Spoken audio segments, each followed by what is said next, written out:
ദൈവത്തിൻ്റെ ഏറ്റവും പ്രിയമുള്ളവരെ, അവിടുത്തെ സമാധാനം ഞാൻ ആശംസിക്കുന്നു. ഇന്ന് കർത്താവ് നമുക്ക് നൽകുന്ന ദൂത് യെശയ്യാ 2:5. യാക്കോബിന്റെ ഭവനമേ വരിക, നമുക്ക് കർത്താവിൻ്റെ പ്രകാശത്തിൽ വ്യാപരിക്കാം. ക്ഷണിക്കുകയാണ് ഓരോ കുടുംബങ്ങളെയും കർത്താവിൻ്റെ പ്രകാശത്തിൽ വ്യാപരിക്കാനായി.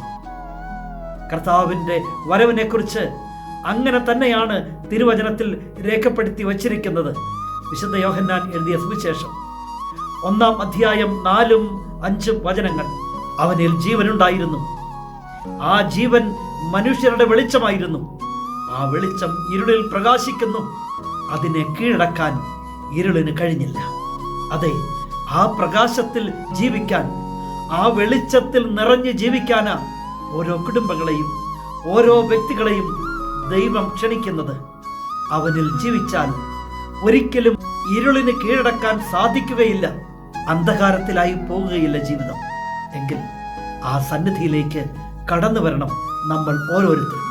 ആ സന്നിധിയിൽ ജീവിക്കണം, ആ വെളിച്ചത്തിൽ ജീവിക്കണം. അവനെ നോക്കിയവരൊക്കെ പ്രകാശിതരായി മാറി.